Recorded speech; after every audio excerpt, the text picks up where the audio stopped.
Welcome back to Mr. Thompson's online classroom. Haha. Anyways, today, what we'll be looking at here, part of 11 or 8.2, is we're going to be looking at simplifying rational expressions, but after we multiply or divide them. Okay. A little reminder, going back to multiplying and dividing fractions way back in elementary school. 2/3 times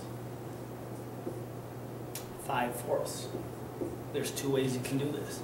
If you multiply, you can multiply straight across. 2 times 5, 10.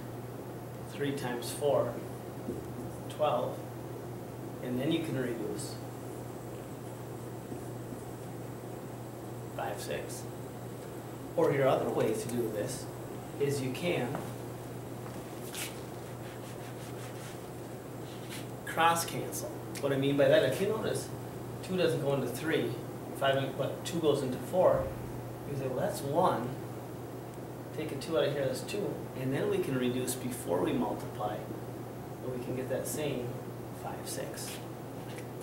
With that being said, all right, if we're going to multiply rational expression times rational expression, what we want to do first is I always say simplify every numerator, every denominator as best you can. By simplifying, factor it. Factor each numerator and denominator. X minus 3 can't be factored. I'm not going to change it. It's still x minus 3. 4x plus 20, I can factor a 4 over both of those terms. 4. X plus 5. Move to the second fraction. X plus 5, I can't factor. We'll leave it as x plus 5. And on the bottom, it's the difference of two squares. So that can be x plus 3, x minus 3. And once you get each numerator, each denominator factored, now it's just time to slash and dash, which means start to slash out or cancel out any common factors. Now, I have an x plus 5 here, and an x plus 5 factor here. Booyah, got it. I have an x minus 3 up here, an x minus 3 over here. Done. So once you're done slashing, you can take a look and say, well, up top we're left with really, I guess this turns into a 1 and a 1, so 1 times 1 is 1. In the bottom, we're left with a 4 and an x plus 3. And you can leave this as is. If you really want to get crazy, feel free to distribute and make this 1 over 4x plus 12. But this is an acceptable, reduced, or simplified rational expression. Now, come over here to dividing. Don't let it freak you out. The only thing you have to remember about dividing is the definition of division. Division is multiplying by the reciprocal. So again, way back in 6th grade, 2/3 divided by 5/7. The first thing your teacher taught you was to rewrite it as a multiplication problem. 2/3 times 7/5. Division is multiplying by the reciprocal. And then we go 2 times 7, 3 times 5, and good to go. It's the same process here. What I would encourage everybody to do is take the original problem and rewrite it as a multiplication problem times x squared minus 16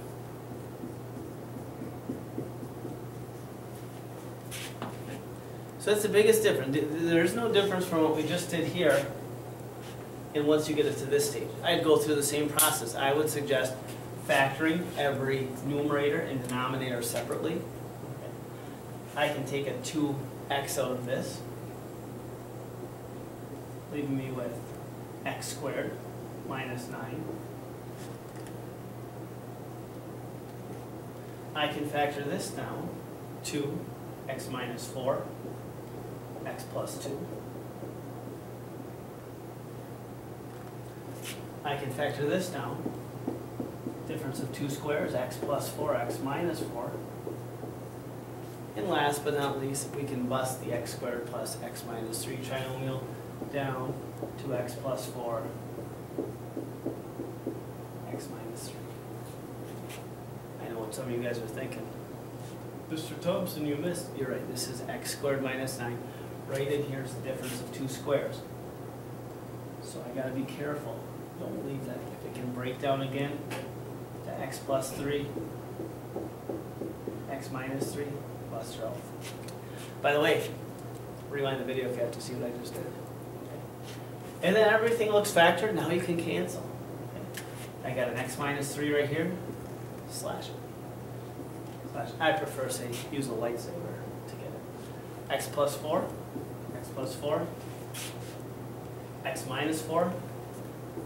X minus 4. And I think when we're all said and done, we're left with the 2x in the numerator. And x minus 3, or x plus 3 rather. In the bottom.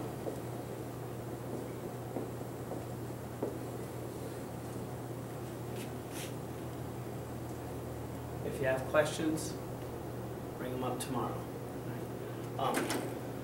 What I'm going to have you do though, I'm going to have you try a few problems and answer them on the Google Doc that follows below, or the Google form that is below this video. Find the right answers on there as best you can to these two questions. I'll get my hand out of the way here. Simplify both of these rational expressions. See how you do. Put those answers there. One other question too for you. Who killed Jango Fett in Attack of the Clones? You also got to come up with the answer to that. Who killed Jango Fett in Attack of the Clones?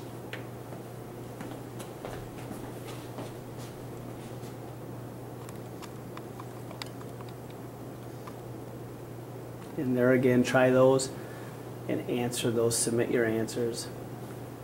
And if nothing's panning out, if for some reason that Google form's not submitting correctly, write your answers down. Show them to me tomorrow. Right? Peace out.